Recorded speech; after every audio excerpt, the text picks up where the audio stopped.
اب جب یہ بات ہو گئی ایمان والوں کی پوری، اب اللہ تعالی نے کافروں کے متعلق آیات نازل کی، شروع کی، اور یہ ایسا مقام ہے جو اب پہلی مرتبہ یہاں آ رہا ہے۔ غالباً مسلسل اس سے پہلے 11 پاروں میں اللہ تعالی نے کافروں کی اتنی برائیاں نہیں گنوائیں، یہاں اللہ تعالی نے 15 برائیاں کافروں کی مسلسل یکے بعد دیگرے گنوائی، 15 بری چیزیں ان کی بیان کی۔ پہلی بات بیان کی اور ارشاد فرمایا من اظلم ممن افترى علی اللہ کذبا، اور اس سے زیادہ ظالم کون ہے جو اللہ پر جھوٹ باندھے۔ یہ پہلی بات، یہاں سے لے کے 22 نمبر آیت تک مسلسل قرآن نے ان کی برائیاں بیان کی ہیں، اور اللہ تعالی نے ناراضگی کا اظہار فرمایا کہ اس سے زیادہ ظالم دنیا میں کون ہے جو خدا پر جھوٹ بولتا ہے۔ آیت میں یہ بتایا گیا کہ تم لوگ کہتے ہو محمد صلی اللہ علیہ وسلم کو کہ یہ قرآن سچا نہیں ہے، اللہ کی جانب سے نہیں آیا، آپ اللہ پر جھوٹ بول رہے ہیں۔ ان سے پوچھو اس سے زیادہ ظالم کون ہے جو اللہ پر جھوٹ بولتا ہے؟ کیا میں جھوٹ بول رہا ہوں؟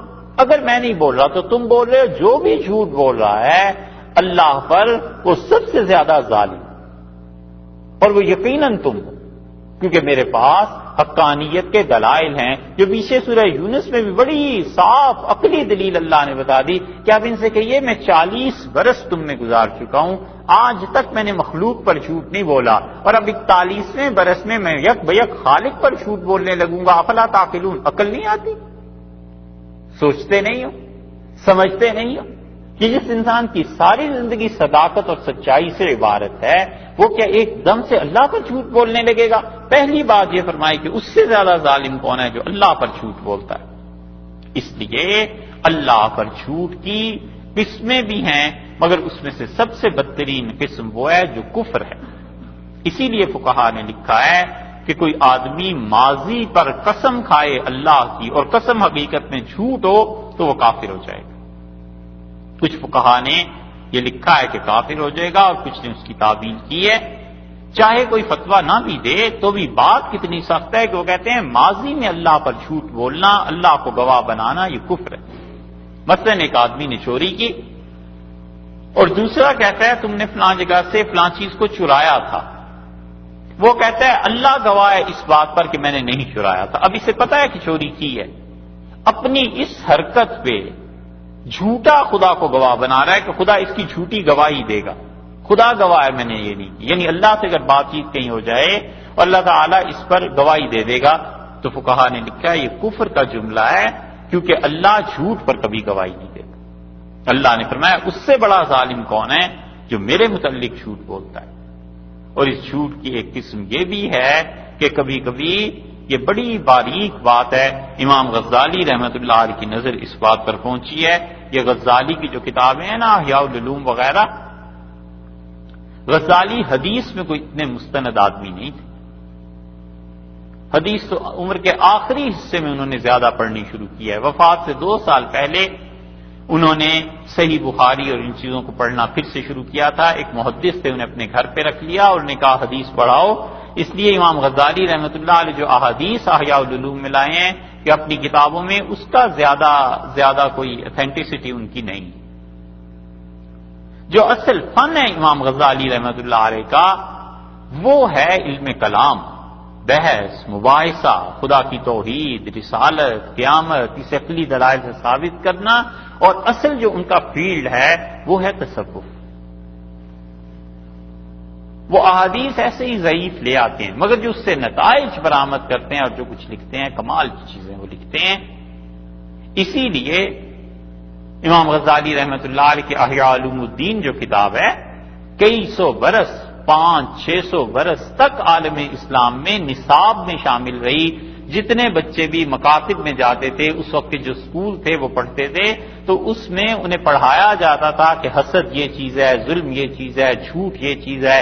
امام غزالی رحمۃ اللہ علیہ کے چیپٹرز پڑھائے جاتے تھے تاکہ وہ بچے جب اس ادارے سے بن کر نکلیں تو وہ ان ساری اخلاقی برائیوں سے ممکنہ حد تک پاک ہو۔ اب پچھلے 300 سال سے جو بچوں کا نصاب مسلمانوں نے اپنایا ہوا ہے عالم اسلام میں کہاں اخلاقیات کی کتابیں پڑھائی جاتی ہیں؟ کون سا اسکول اور کالج ایسا ہے جہاں پہ شیخ سعدی کی یا امام غزالی رحمۃ اللہ علیہ کی کتابیں ہوں اور ایک پیریڈ اس لیے بھی ہو کہ بچے کو بتایا جائے کہ جھوٹ کی یہ 5 قسمیں ہیں بیٹے اور اس سے باز رہنا ہے، غرور کی یہ 10 قسمیں؟ امام غزالی رحمۃ اللہ نے تو باقاعدہ اس سے لکھا ہے نا کہ یہ غرور کی اتنی قسمیں ہیں، اس طرح بھی اس طرح بھی اس طرح بھی، ان سے باز رہو۔ اب تو کوئی ایسا نصاب نہیں رہا۔ امام غزالی رحمۃ اللہ علیہ نے اسی لیے جھوٹ کی ایک قسم یہ بھی لکھی ہے کہ کبھی کبھی آدمی نیکی کے زوم میں اللہ پر جھوٹ بول دیتا ہے، اور اللہ نے فرمایا اس سے بڑا ظالم کون ہے جو اللہ تعالیٰ پر جھوٹ بولے۔ اس کی بڑی مشہور مثال وہ حدیث ہے جس میں آیا ہے رسول اللہ صلی اللہ علیہ وسلم نے فرمایا ایک آدمی اپنے بھائی کو ہمیشہ نماز کی تلقین کرتا تھا اور اسے کہتا تھا نماز پڑھا کر نماز پڑھا کر۔ اس کا چھوٹا بھائی اس کی بات اتنی زیادہ سنتا نہیں تھا، اور ایک دن اس نے غصے میں آ کر کہہ دیا کہ اللہ کی قسم تو جہنم میں جائے گا اور خدا مجھے جنت دے گا۔ تو اللہ تعالیٰ نے اپنے فرشتوں کو بلایا اور اللہ نے کہا کون ہے جو میرے نام کی قسم اٹھاتا ہے بغیر میری اجازت کے، میرے نام کو غلط استعمال کرتا ہے؟ میں ضرور اس انسان کی نیکیاں ختم کر دوں گا اور اسے جہنم میں پھینک دوں گا، اور اس کے بھائی کو میں توبہ کی توفیق دوں گا اور اس کو میں جنت میں لے جاؤں گا۔ تو اللہ نے پھر ایسے ہی کیا کہ اس کو گناہوں سے توبہ کی توفیق ہوئی اور وہ خدا کے ہاں پہنچ گیا اچھائی میں اور یہ برائی میں۔ اس لیے کبھی کبھی یہ جو کبر کی زوم کی قسم ہے نا ایک کہ انسان ذرا سی 2-4 نیکیاں کر لے تو پھر اس کے بعد لوگوں کو گناہ گار سمجھنا شروع کرے، حتیٰ کہ خدا کی قسمیں اٹھا کر لوگوں کو کہے کہ تم جہنمی ہو، تم جہنم میں جاؤ گے، تم ایسے ہو، تم ایسے ہو۔ یہ بڑی خطرناک بات ہے، کوئی نہیں جانتا کہ اس انسان کا حال اللہ کے ہاں پہنچ کے کیا ہو۔ صحیح ترین بات وہی ہے جو حضرت عمر رضی اللہ عنہ نے اس لڑکے سے کہی تھی جو ان کی شہادت کے وقت میں ان کے پاس آیا اور اس سے کہا امیر المومنین آپ ایسے اچھے ایسے اچھے ایسے اچھے۔ تو حضرت عمر رضی اللہ عنہ نے کہا راسم براسن، سر بسر چھوٹ جائے عمر تو اللہ کا شکر، ان کا برابر کے آمد میں معاملہ ہو جائے، لا لیا ولا علیہ، نہ اللہ یہ پوچھے میں نے کیا نیکیاں کی ہیں، نہ اللہ یہ پوچھے کیا گناہ کیے ہیں، بس برابر ہو جائے اور اللہ اپنے سامنے لائے بغیر ہی عمر کو معاف کر دے، جنت میں بھیج دے، تو یہ بہت بڑی چیز ہے۔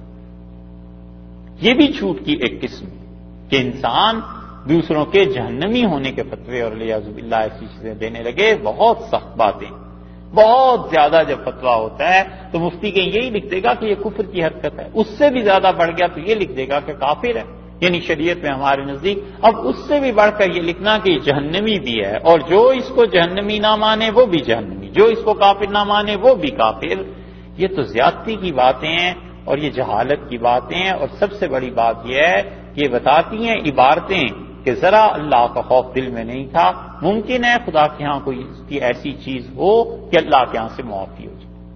اسی لیے محتاط کو کہا ڈرتے تھے کسی کے کفر کا فتویٰ دیتے ہوئے۔ اللہ نے فرمایا اس سے بڑا ظالم کون ہے جو اللہ پر جھوٹ بولتا ہے۔ پہلی بات اولئک، یہ لوگ جو یعرضون علی ربہم، اپنے پروردگار کے سامنے پیش کیے جائیں گے۔ یہ پیشی جو ہے نا یہ دوسری تعریف فرمائی ہے ان پہ کہ اپنے رب کے سامنے حاضر ہوں گے۔ کسی شریف آدمی کے لیے اتنا ہی کافی ہے کہ تھانے دار سے کہہ دے کہ شام کو تھانے میں آنا۔ شریف آدمی ہوتا ہے نا تو اس بیچارے کی تو اسی پہ سانس رک جاتی ہے کہ شام کو تھانے میں جانا۔ فقہا نے جہاں تعزیر کا باب لکھا ہے بڑی حکمت کی باتیں انہوں نے لکھی ہیں، اور وہ کہتے ہیں قاضی کو جو ٹرین کیا جائے گا تو قاضی کے لیے یہ سمجھایا جانا اسے ضروری ہے کہ سب کو یکساں سزا نہیں دیا کرتے۔ تعزیرات میں ایک ہی جرم 2 مختلف آدمی کرتے ہیں، شریعت کی حد اس پہ نہیں ہے۔ یہ حدود کی بحث تو آئے گی سورہ نور میں انشاءاللہ۔ تو وہ کہتے ہیں قاضی کو سمجھانا چاہیے کہ تعزیر ہر ایک کے لیے یکساں نہیں ہے۔ وہ کہتے ہیں ایک قسم مثلا آدمیوں کی ایسی ہے کہ پتہ ہے قاضی کو ہونا چاہیے کہ اس محلے میں وہ لوگ رہتے ہیں کہ جب تک بلا کر ان کی پٹائی نہ کی جائے تب تک ٹھیک ہی نہیں ہوں گے۔ اور وہ کہتے ہیں اسی جرم پہ یہ بھی قاضی کو پتہ ہونا چاہیے کہ اس محلے میں ایک شریف آدمی ہے، سید زادہ ہے، نیک آدمی ہے، اور اس سے غلطی سے یہی جرم ہو گیا ہے تو اسے بس اتنا ہی کہہ دینا کافی ہے کہ صاحب بس آئندہ یہ حرکت نہ ہو. تو کہتے ہیں بظاہر جرم ایک ہے لیکن لوگوں کی طبیعتوں کا اندازہ کر کے اس کو تعزیر نافذ کرنی چاہیے کہ انسان کتنے پیمانے پر کتنی کم سے کم سزا پر سمجھ سکتا ہے. اور کچھ ایسے ہیں جنہیں 2-4 گالیاں بھی دینی پڑیں گی قاضی کو, پھر جا کر سمجھے گا. اپنا اپنا لیول ہے نا. اللہ نے فرمایا دوسری بات یہ ہے کہ اپنے رب کے سامنے پیش ہوں گے. یہ اچھی خاصی دھمکی ہے کہ اللہ کے ہاں پیش ہوں گے. پھر ہوگا کیا؟ تیسری بات ارشاد فرمائی وَيَقُولُ الْأَشْهَادُ, اور گواہی دینے والے گواہی دیں گے اور وہ کہیں گے ہؤلاء, یہ وہ لوگ ہیں الذین کذبوا علی ربہم, جنہوں نے اپنے رب پر تہمت لگائی تھی, جنہوں نے اپنے پروردگار کے متعلق جھوٹ بولا تھا. قیامت میں ساری دنیا کھڑی ہوگی اور پھر گواہی دینے والے گواہی دیں گے کہ یہ بھی جھوٹا ہے, یہ بھی جھوٹا ہے, یہ جھوٹا ہے, یہ اپنے رب پہ جھوٹ بولتا رہا ہے, یہ اللہ پر جھوٹ بولتا رہا ہے. تو کیا عزت رہ جائے گی ان کافروں کی؟ اختلاف اس پہ ہوا ہے کہ وہ یقول الاشہاد میں گواہ کون مراد ہے. مفسرین کی ایک جماعت اس طرف گئی ہے کہ گواہوں سے مراد انبیاء علیہ الصلوۃ والسلام ہیں. کچھ کہتے ہیں اللہ کے دوست, کچھ کہتے ہیں اللہ کے فرشتے, اور سب سے اچھی تفسیر یہ کی گئی ہے کہ ان انسانوں کے اپنے اعضاء گواہی دیں گے. اندرونی طور پر گواہی ہوگی کہ یہ آدمی ہے خدایا, میں اس کا ہاتھ ہوں اور میں گواہی دیتا ہوں کہ یہ جھوٹا آدمی ہے. پیشانی گواہی دے گی کہ اللہ یہ فلاں فلاں جگہ سجدے کرتا ہے, تجھے معبود اس نے نہیں مانا, یہ جھوٹے سجدے تھے اس کے. یہ گواہیاں انسان کے اعضاء دینا شروع ہو جائیں گے کافروں کے, اور وہ کہیں گے کہ الذین کذبوا علی ربہم, انہوں نے اپنے پروردگار کے متعلق جھوٹ بولا ہے. اور ایک تفسیر اس کی یہ بھی کی گئی ہے کہ جن جن خدا کے اچھے بندوں کی پرستش اور عبادت کرتے رہے, قیامت میں وہ گواہ پیش ہو جائیں گے, وہ کہیں گے اللہ یہ جھوٹ بولتے ہیں سارے. اس کی کچھ بحث آگے چل کے سورہ نحل میں آئے گی, اور شاید یہ گواہوں کے متعلق آخری بحث ہوگی جو وہاں آئے گی. قرآن پاک میں جتنی آیات آگے بھی آتی ہیں انشاءاللہ بحث کریں گے. 3 چیزیں ہو گئی. چوتھی چیز فرمائی الا لعنت اللہ علی الظالمین, اور یاد رکھو اللہ کی لعنت ہوئی ظالموں پر. یہ جو اتنا ٹکڑا ہے یہ اللہ تعالی کا اپنا جملہ ہے, یہ ان گواہوں کی گواہی نہیں ہے. کیونکہ اگر آپ اس پوری عبارت کو پڑھیں نا تو شبہ پڑتا ہے کہ یہ کیا ہے. وَيَقُولُ الْأَشْهَادُ, اور گواہی دیں گے کہ هَؤُلَاءِ الَّذِينَ كَذَبُوا عَلَىٰ رَبِّهِمْ, یہ وہ لوگ ہیں جنہوں نے اپنے رب پہ جھوٹ بولا تھا. أَلَا لَعْنَةُ اللَّهِ عَلَى الظَّالِمِينَ, اور پھٹکار پڑے ان پر, اللہ کی پھٹکار, خدا کی لعنت برسے ان بے انصاف لوگوں پر. تو بظاہر ایسے معلوم ہوتا ہے نا جیسے یہ بھی گواہوں کا جملہ ہے, لیکن یہ گواہوں کا جملہ نہیں ہے, بلکہ اللہ تعالیٰ نے گواہی کی بات تو یہاں ختم کر دی اور پھر بتایا کہ اللہ کی لعنت و ظالموں پر. یہ مسئلہ پہلے بھی تشریح کی جا چکی ہے. مختصر اس کی بڑی خلاصے کی بات یہ کہ لعنت کسی بھی فرد کو متعین کر کے کرنا یہ شرعاً درست نہیں. یہ کہہ سکتا ہے آدمی کے ظالموں پہ لعنت ہو, کافروں پہ لعنت ہو, لیکن کوئی کافر اگر زندہ ہے تو شرعاً یہ جائز نہیں ہے کہ اس کا نام لے کے لعنت کی جائے, کیونکہ اللہ کی لعنت اتنی بڑی چیز ہے کہ یہ اس بارے میں کہی جا سکتی ہے, اس شخص کے بارے میں جس کی موت یقینی طور پر کفر پہ ہوئی ہے. ایک آدمی یقیناً کافر مرا ہے, مثلا میسولینی تھا, یقیناً کفر پہ مرا ہے. ایک آدمی کہتا ہے خدا کی لعنت ہو میسولینی پہ, تو یہ جائز ہی ہے, کوئی ثواب کا کام نہیں ہے.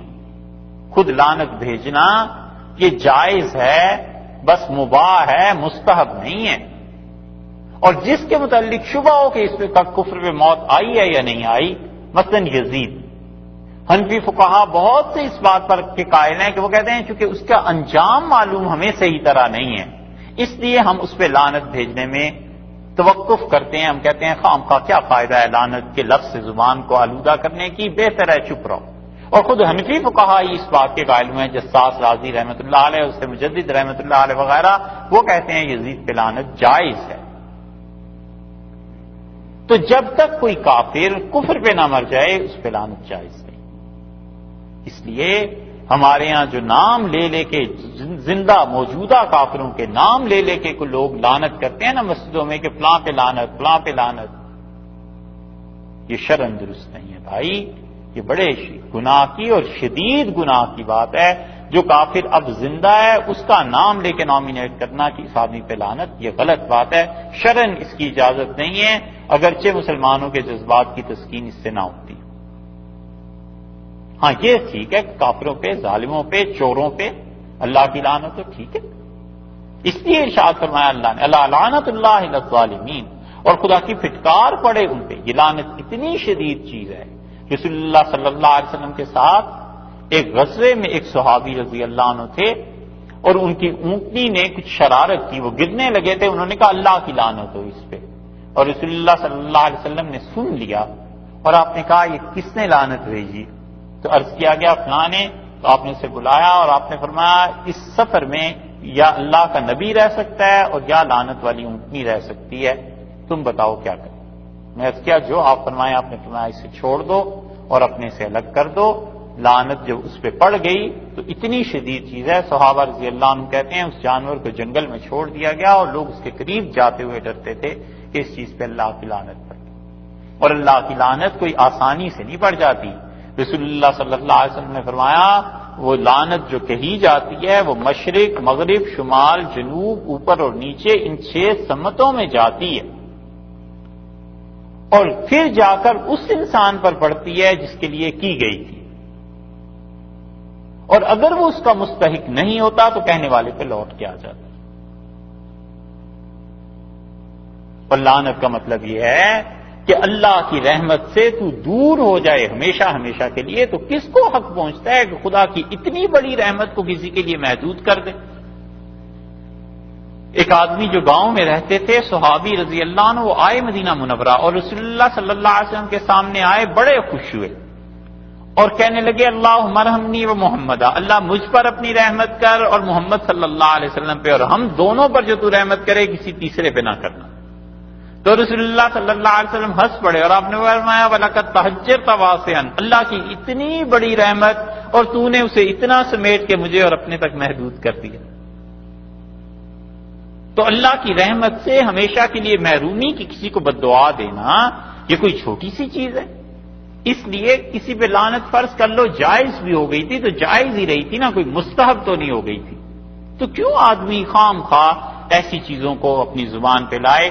اسی لیے امام غزالی رحمۃ اللہ علیہ کسی نے پوچھا ہے کہ یزید پہ لعنت جائز ہے یا نہیں، تو یہ بات نہیں ہے کہ غزالی کو یزید کو بڑا آدمی سمجھتے تھے، اس پہ لعنت کے قائل نہیں تھے۔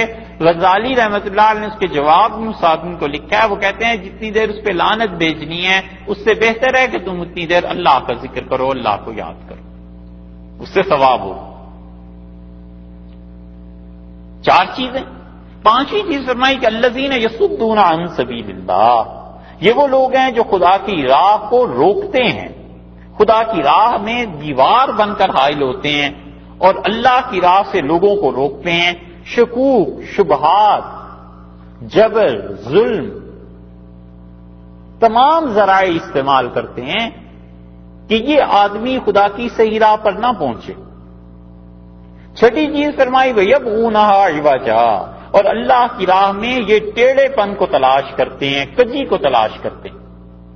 خدا کی راہ تو بالکل صاف ہے، واضح ہے، لیکن یہ اپنے پاس سے شکوک اور شبہات کا اظہار کر کر کے لوگوں کے ذہن میں یہ بٹھاتے ہیں کہ اللہ کی یہ راہ درست نہیں، قرآن صحیح چیز نہیں، حدیث صحیح نہیں، نبی کریم صلی اللہ علیہ وسلم پتہ نہیں رسالت تھی کیا تھا، ایسی چیزیں ہو گئی تھی۔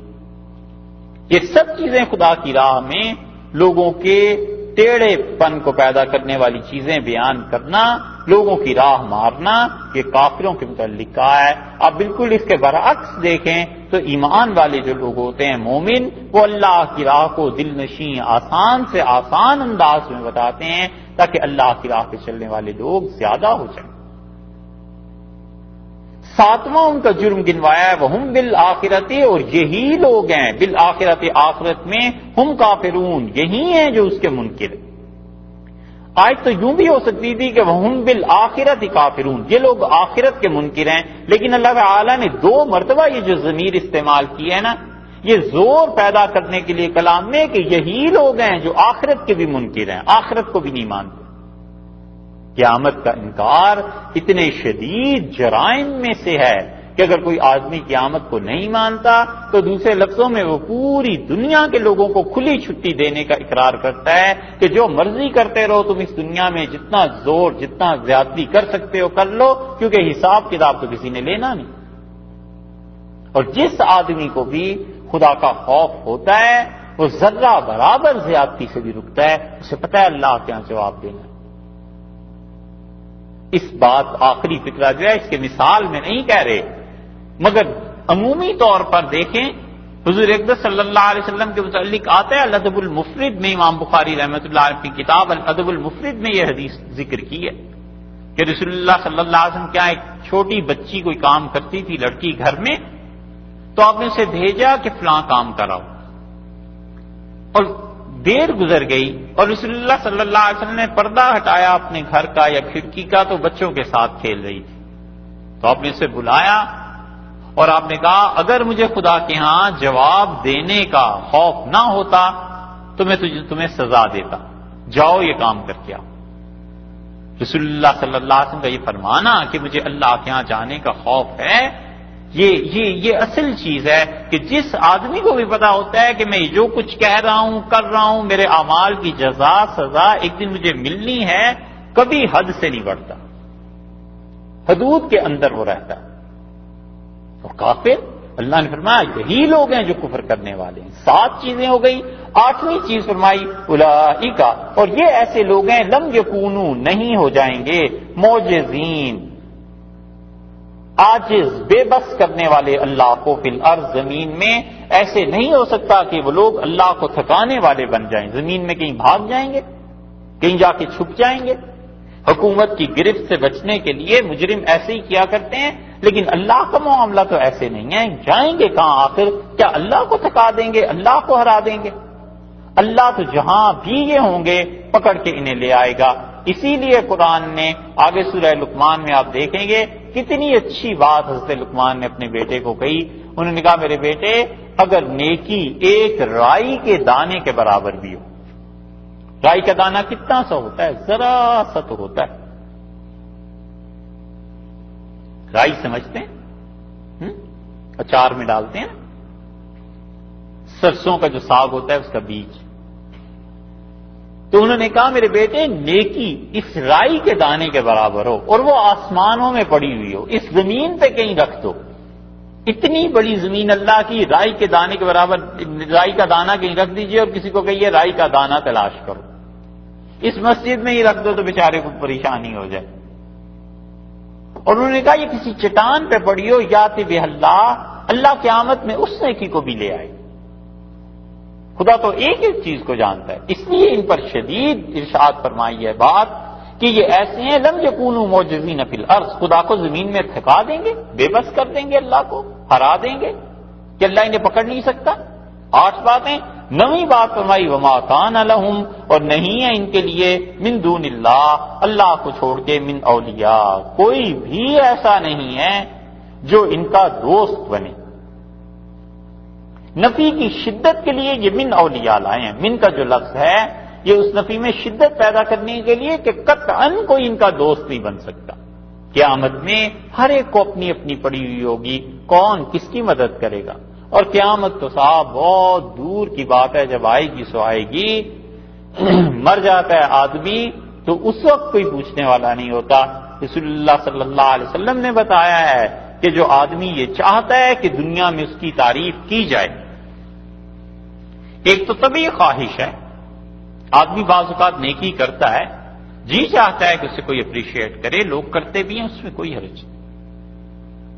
رسول اللہ صلی اللہ علیہ وسلم سے پوچھا گیا کہ اللہ کے رسول ہم نیکی کرتے ہیں اور لوگ کبھی ہماری تعریف کرتے ہیں تو ہم اس سے خوش ہوتے ہیں، کیا یہ ریاکاری ہے؟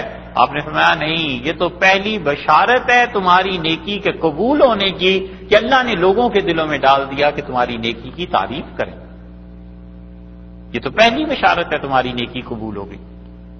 ایک شخص وہ ہے جس نے کوئی نیکی کی ہی نہیں اور وہ چاہتا ہے کہ لوگ اس کا بھی نام لیں، میرا بھی نام آئے اس میں، کہ ہم بھی اس نیکی میں شامل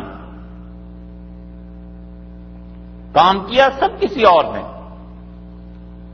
اور مسجد کا نام وہ میرے والد صاحب کے نام پہ ہونا چاہیے. بھئی تم کس کھاتے میں؟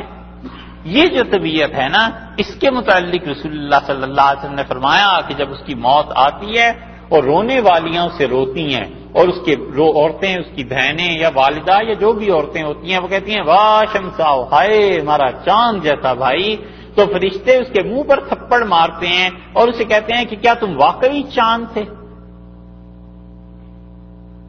وہ روتی ہیں اور کہتی ہیں واہ شمسا، ہائے سورج جیسی شخصیت، اور فرشتے مارتے ہیں اور کہتے ہیں واقعی تم سورج تھے، یہ چاہتا تھا نا کہ ایسے ہو. تو اب پتہ چلتا ہے کہ کیا چیز ہو رہی ہے. اتنے محتاط تھے صحابہ رضی اللہ عنہم. حضرت عمر رضی اللہ عنہ نے اپنی وفات سے پہلے جو وصیتیں کی ہیں اس میں فرمایا کہ میرے بعد عورتیں مجھے نہ روئیں. حالانکہ ظاہر ہے کہ عورتوں کے رونے کی وجہ سے کیا عذاب ہونا تھا، لیکن حضرت عمر رضی اللہ عنہ نے کہا بین نہ کرنا مجھ پہ، میں اس سے ڈرتا. اللہ نے فرمایا ہے ان کا کوئی دوست نہیں ہوگا دنیا میں خدا کی گرفت سے جو بچا سکے. کتنی باتیں ہو گئی؟ 9. 10ویں بات فرمائی یضاعف لهم العذاب، اور ان کے لیے دگنی سزا ہے. سوال یہ پیدا ہوتا ہے کہ ایک گناہ کے بدلے میں ایک سزا ہونی چاہیے تھی، ان کے لیے کیوں دگنی ہو گئی؟ وجہ اس کی یہ ہے کہ جو جرم پیچھے ان کا گزرا ہے نا 19ویں آیت کے آغاز میں کہ الذین یصدون عن سبیل اللہ، یہ وہ لوگ ہیں جو اللہ کی راہ سے لوگوں کو روکتے ہیں، ویبغونہا عوجا، اور خدا کی راہ کے متعلق شکوک اور شبہات لوگوں کے دماغوں میں پیدا کرتے ہیں.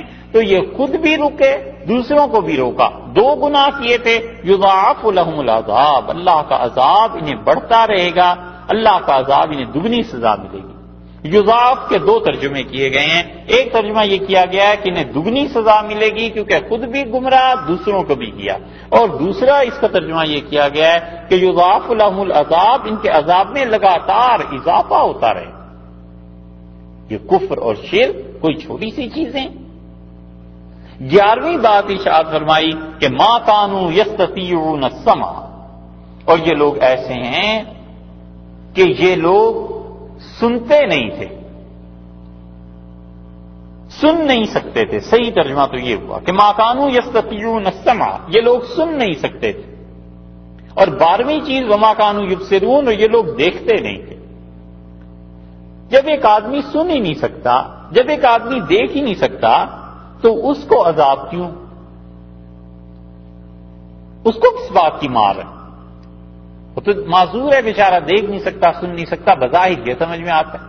اور اصل حقیقت مفسرین نے لکھی ہے کہ اسے اسلام سے، خدا کے دین سے، اللہ کی باتوں سے اتنی نفرت تھی کہ نہ وہ اسے سننا چاہتا تھا نہ حق کو دیکھنا چاہتا تھا. تو اس کو تعبیر فرمایا ہے کہ یہ سن نہیں سکتے تھے اللہ کی باتوں کو، یہ دیکھ نہیں سکتے تھے اللہ کی نشانیوں کو، اس لیے انہیں عذاب ہے. اور یہ طبیعی بات ہے کہ انسان کو جن چیزوں سے مناسبت نہیں ہوتی، نفرت پیدا ہو جاتی ہے.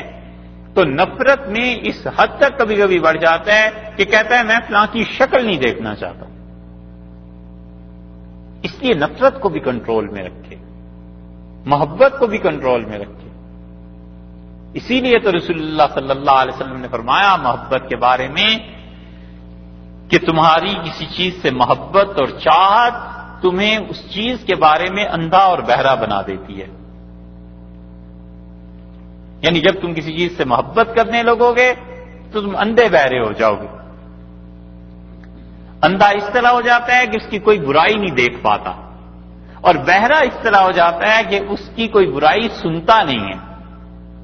یہی کہا کرتی ہیں ساری ساسیں، ہے نا، بہو کے بارے میں. یہ ایسا پرانا جھگڑا ہے کہ حال ہی نے مسدس میں بھی اس کا رونا رویا ہے. تو ساس یہی کہتی ہے کہ اسے تو اتنی محبت ہے اپنی بیوی سے کہ کوئی اس کی برائی نہ سنتا ہے نہ دیکھتا ہے. تو وہ حد سے بڑھ جاتی ہے محبت، تو یہ ہوا کرتا ہے. اور ایسے ہی نفرتوں میں بھی یہ ہوا کرتا ہے کہ نفرت جب حد سے بڑھ جاتی ہے تو آدمی اس چیز کو دیکھنا سننا گوارا نہیں کرتا. اللہ نے فرمایا میری راہ سے، قرآن سے، ہمارے نبی صلی اللہ علیہ وسلم یہ دین اور حقائق سچائیاں ان سے اتنی نفرت ہے ان کافروں کو کہ یہ لوگ نہ دیکھتے ہیں نہ سنتے ہیں. اولئک الذین 13ویں بات آ گئی کہ یہ لوگ ہیں خسروا انفسہم جنہوں نے اپنی جان کو خسارے میں ڈالا، ہار بیٹھے اپنی جان. خسروا کا ترجمہ یہ جو کیا نا شاہ عبد القادر صاحب رحمۃ اللہ علیہ نے، بس حرف آخر ہے، اس سے زیادہ فصیح و بلیغ کیا ترجمہ ہو کہ خسروا انفسہم اپنی جان کو ہار بیٹھے، کچھ نہیں ہو سکتا. 13 چیزیں وضل عنہم اور ان سے ختم ہو گئی ما کانوا یفترون جو کچھ کے یہ جھوٹ باندھتے تھے خدا پر وہ سب گم ہو گئے. آخرت میں جھوٹے دعوے تھے سارے کے سارے، وہ جھوٹ سب ختم ہو گئے. وہ بات اس دن آپ سے عرض کی تھی نا کہ اس نے کہا حضرت کہاں جا رہے ہیں، تو انہوں نے کہا جھوٹوں کے محلے میں. بس یہی چیز ہے کہ قیامت میں سب سچائیاں آ جائیں گی سامنے اور جھوٹ سب ختم ہو جائیں گے. جھوٹ دنیا میں بڑے بڑے بولتا ہے آدمی، میں ایسا، میں یہ کر دوں گا، میں وہ کر دوں گا، اور ایک چیز میں خدا کی گرفت ہو جائے بس سارے دعوے دھرے کے دھرے رہ جاتے ہیں، کچھ نہیں کر پاتا. لا جرم 15ویں اور آخری چیز بیان کی کہ اللہ نے فرمایا لا جرم، یہ آپ ہوا ہے. لا جرم کا ترجمہ 1-2 لفظوں میں کرنا ذرا مشکل ہے. اردو میں جسے کہتے ہیں نا لا محالہ، یہ تو ہونا ہی ہے، یہ تو ہو ہی گیا ہے، یہ خود ہی ہوا ہے کہ انہم فی الآخرۃ کہ آخرت میں ہم الاخسرون یہ لوگ ہیں جو خسارے میں. دیکھتے ہیں آپ ہم کی ضمیر پھر استعمال کی کہ ہم الاخسرون. اسی طرح پیچھے جو 18 نمبر آیت تھی اس میں فرمایا ہم کافرون، یہاں فرمایا ہم الاخسرون. بار بار قرآن جو ان ضمائر کو لاتا ہے وہ بتاتا ہے کہ یہ معمولی بات نہیں ہے، ہونا ہی ایسے تھا کہ یہ لوگ آخرت میں خسارے میں رہیں، ہار جائیں، سب سے زیادہ خراب ہوئے. اخسرون کا مطلب اس کے بعد خسارے کی کوئی اور قسم باقی ہی نہیں رہی. سب سے زیادہ ٹاپ پہ جنہوں نے اپنے آپ کو برباد کیا وہ یہ تھے.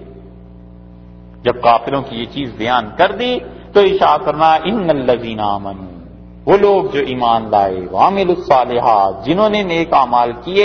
یہ بشارت ہے اخروی، آخرت کی بشارت دے دی. 2 چیزیں یہ تو پہلے بھی گزر چکی. وَأَخْبَتُوا إِلَىٰ رَبِّهِمْ اور اپنے پروردگار کے سامنے جو لوگ جھک گئے، عاجزی اختیار کی. خبط کہتے ہیں عربی میں نشیب کی زمین کو، نیچے کی زمین کو. اور اخبت الرجل محاورہ بولتے ہیں کہ آدمی نشیب کی زمین میں گیا، یا اس نے ارادہ کیا کہ نشیب کی زمین میں جائے گا. نشیب و فراز لفظ بولتے ہیں نا، اوپر کی زمین اور نیچے کی. تو یہاں مراد کیا ہوئی کہ اخبتوا الی ربہم اس نے اپنے پروردگار کے سامنے عاجزی اختیار کی. بہت بڑا وصف ہے جو اللہ نے بیان کیا ہے. اولئک اصحاب الجنہ فرمایا یہ جنت والے لوگ ہیں، ہم فیہا خالدون ہمیشہ ہمیشہ اس میں رہیں گے. 3 صفات بیان کی، ایمان، عمل صالح اور عاجز. بڑے اچھے وہ لوگ ہیں جنہیں اللہ نے فطرتاً عاجزی کی طبیعت کا بنایا ہے کہ ان کے ساتھ کوئی چھوٹی موٹی زیادتی ایسی چیز ہو بھی جائے تو بھی ان کا رویہ معافی کا ہوتا ہے. ٹھنڈے مزاج کے لوگ، خام خواہ لڑائی جھگڑا یہ چیزیں نہیں. اسی لیے رسول اللہ صلی اللہ علیہ وسلم نے فرمایا، آپ نے کہا تم میں کچھ ایسے لوگ ہوتے ہیں جو جلدی غصے میں آتے ہیں، جلدی ٹھنڈے ہو جاتے ہیں، اور کچھ لوگ ایسے ہیں جو آپ نے فرمایا دیر سے غصے میں آتے ہیں اور دیر سے ٹھنڈے ہوتے ہیں. تل کا بے تل کا یہ سارے ایک دوسرے کے مقابلے میں. اور فرمایا کچھ لوگ ایسے ہیں جو جلدی غصے میں آتے ہیں اور دیر سے ان کا غصہ ٹھنڈا ہوتا ہے. آپ نے فرمایا غصے کے معاملے میں بدترین لوگ، ایک دم سے بھڑک اٹھنا اور ٹھنڈا ہونا اس غصے کا دن لگ جاتے ہیں، گھنٹے لگ جاتے ہیں. اور آپ نے فرمایا غصے میں بہترین تمہارے وہ لوگ ہیں جنہیں دیر سے غصہ آتا ہے اور جلدی بجھ جاتے ہیں. اس لیے یہاں پر بتایا کہ طبیعت ایسی ہے، جھکے ہوئے ہیں، عاجزی ہے، مٹے ہوئے ہیں. جتنا اللہ کے انعامات بڑھ جاتے ہیں اتنا ہی آدمی کو جھک جانا چاہیے. یہ اچھا ہونے کی علامت ہے، اللہ کے یہاں قبولیت کی، پسندیدگی کی. شریعت اتنی صاف ہے، 2 اور 2 4 کی طرح بات کرتی ہے. آدمی خود اپنے آپ کو جانچ لے. اللہ کے انعامات پہلے کم تھے، اب بڑھ گئے. پہلے رزق میں تنگی تھی، خدا نے رزق دے دیا. شادی نہیں ہوئی تھی، پھر شادی ہو گئی. اولاد کا مسئلہ تھا، خدا نے وہ حل کر دیا. پہلے سے زیادہ رقم آنے لگی، پہلے گھر نہیں تھا، خدا نے گھر. جتنے اللہ کے انعامات بڑھ رہے ہیں، اتنا اتنا اس انسان کی طبیعت میں اللہ کا شکر پیدا ہو رہا ہے. اپنے آپ کو ضبط کرنے کا، غصے کو کنٹرول کرنا، تھام لینا اور درگزر کرنا، یہ خصلتیں پیدا ہو رہی ہیں. اس آدمی کو اللہ سے اچھی امید رکھنی چاہیے اور اللہ ہی کا شکر ادا کرتے رہنا چاہیے. اور جتنے خدا کے انعامات میں اضافہ ہو جائے اور اس آدمی کو وہ اضافہ خدا کے انعامات کا غرور، کبر کی طرف لے جائے. پہلے غصہ کم آتا تھا، اب زیادہ آنے لگا.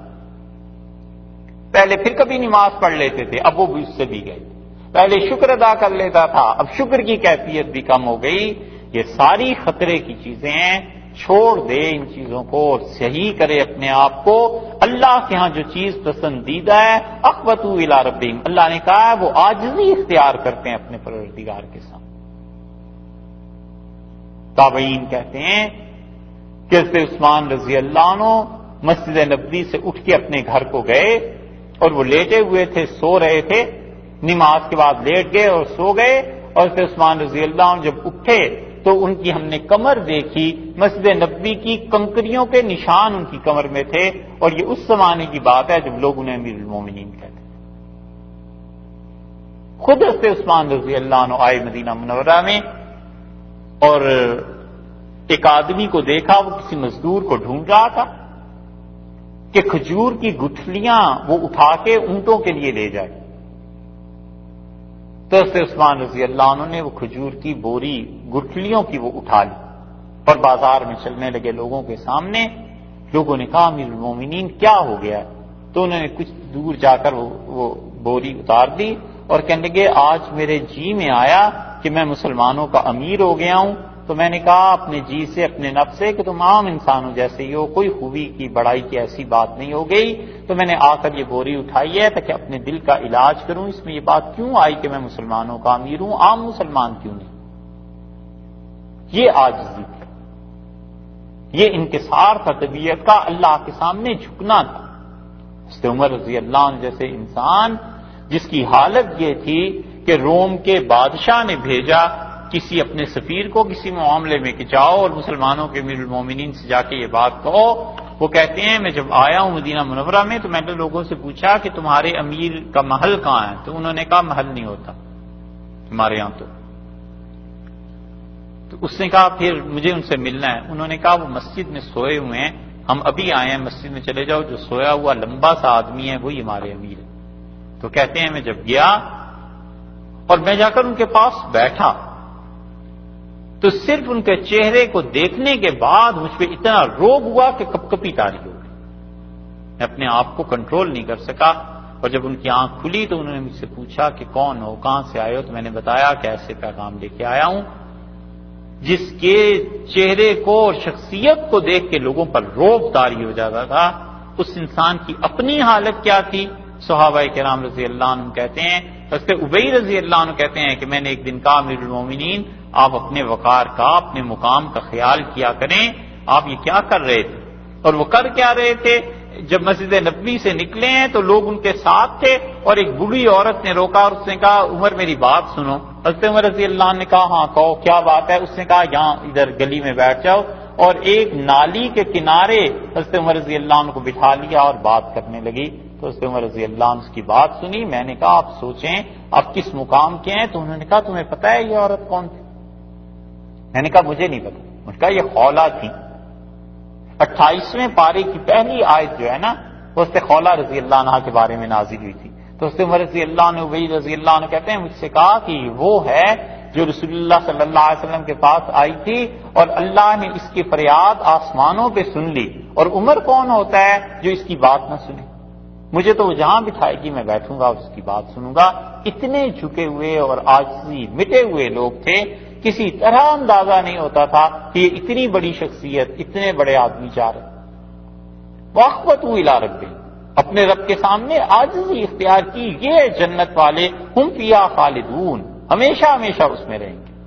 رسول اللہ صلی اللہ علیہ وسلم نے فرمایا اللہ نے مجھ سے کہا الکبر ردائی،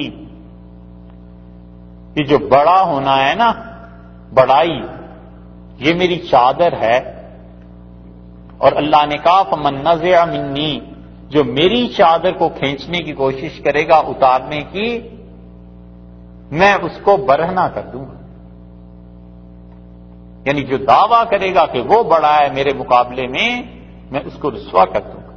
مثل الفریقین، ساری بحث کے آخر پہ دونوں کے متعلق فرما دیا کہ مثل الفریقین، ان دونوں فرقوں کی مثال، جنت والے اور جہنم والے. وہ جو اللہ کی راہ میں جھک گئے، ایمان اور عمل صالح والے، اور وہ جو کافر جو خدا کی راہ سے خود بھی روکتے تھے لوگوں کو، خود بھی نہیں چلتے تھے، لوگوں کو بھی روکتے تھے. ان دونوں گروہوں کو تم سمجھنا چاہو تو کالعامی والاسم، ایسے جیسے ایک آدمی اندھا ہے، والاسم، اور بہرا ہے. ایک اس میں دونوں چیزیں پائی جاتی ہیں، اندھا بھی ہے، بہرا بھی ہے. اور دوسرا آدمی والبصیر والسمیع، جو بصیر ہے، دیکھتا ہے، والسمیع، اور کانوں سے سنتا بھی ہے. هل یستویان مثلا، کیا اس مثال میں تم کہو گے کہ دونوں برابر ہیں؟ کیا دونوں کا حال برابر ہے؟ افلا تذکرون، کیا تم اس بات کو نہیں سمجھتے، دھیان نہیں کرتے ہو؟ یعنی جب تم جانتے ہو کہ یہ دونوں آدمی برابر نہیں ہیں، ایک آدمی ہے جو نابینا ہے اور بہرا ہے، حق کو نہ دیکھتا ہے نہ سننا چاہتا ہے. یہ پیچھے بھی آیت میں گزرا نا، 20 نمبر آیت میں، کہ ما کانوا یستطیعون السمع وما کانوا یبصرون. اور یہ کافر ایسے ہیں کہ نہ سنتے ہیں حق بات کو اور نہ دیکھتے ہیں اس کو، نہ سننا چاہتے ہیں نہ دیکھتے ہیں. دونوں چیزیں پھر یہاں آ کر لے آئے ہیں 24 نمبر آیت میں 20 کے بعد، کہ کالعامی والاسم، یہ ایسا ہے جو ہدایت کو دیکھنے سے بھی اندھا ہے اور ہدایت کی بات سننے سے بھی بہرا ہوا ہے. کیا یہ آدمی، اور وہ البصیر والسمیع، جو دیکھتا ہے ہدایت کی، حق کی راہ کو، اور سنتا ہے حق کی بات، کیا یہ دونوں برابر ہیں اپنی صفات میں؟ کیا یہ دونوں کا حال یکساں ہے؟ ایک آدمی حق کو جہاں دیکھتا ہے اس کے پیچھے چل پڑتا ہے، سچائی کی بات کو سنتا ہے. اسی لیے قرآن نے دوسری جگہ اس کے اوصاف بیان کیے ہیں. اور اللہ تعالی نے فرمایا ہے کہ الذین یستمعون القول، ہمارے وہ بندے جو صحیح بات کو سنتے ہیں، فیتبعون، اور صحیح بات کی پیروی کرتے. امام ابو یوسف رحمۃ اللہ علیہ فرماتے ہیں کہ ہم جب بیٹھتے تھے، بحث ہوتی تھی شرعی مسائل میں، تو ہم نے دیکھا امام ابو حنیفہ رحمۃ اللہ علیہ کو بار بار یہ دعا مانگتے تھے، پڑھتے رہتے تھے زبان سے کہ اللہم اجعلنی، اللہ مجھے ان لوگوں میں سے کر دے، الذین یستمعون القول فیتبعون ما احسن منہ، جو اللہ تیری باتوں کو سنتے ہیں اور جو سب سے اچھی بات ہے پھر اس کی پیروی کرتے ہیں. تو بار بار میٹنگ میں، مجلس میں یہ کہتے تھے، ہم سب شرعی مسائل ان سے بحث کر رہے ہوتے تھے، وہ کہتے تھے خدایا مجھے ایسے لوگوں میں کر دے جو صحیح رائے، صحیح چیز کو سنتے ہیں اور پھر اس کی پیروی کرتے ہیں. اس لیے اللہ نے فرمایا ہے کہ کیا دونوں کا حال برابر ہے؟ افلا تذکرون، تم اس بات کو سمجھتے نہیں ہو، دھیان نہیں کرتے ہو؟ یعنی جب تم خود انصاف کرو گے کہ دونوں کا حال برابر نہیں ہے، تو کافر اور مومن یہ سب لوگ کیسے برابر ہو سکتے ہیں؟ کل صاحب کچھ آیات یہ جو یہاں سے شروع ہو رہی ہیں 25 نمبر سے، یہ 25 آیات ہیں پوری ایک ہی واقعے کی، اور اس کے لیے یہ مشکل ہے کہ درمیان میں یعنی ایک دن بیان کریں پھر دوسرے دن بیان کریں. تو خیال ہے کہ کل انشاءاللہ یہ 25 آیات پڑھیں گے.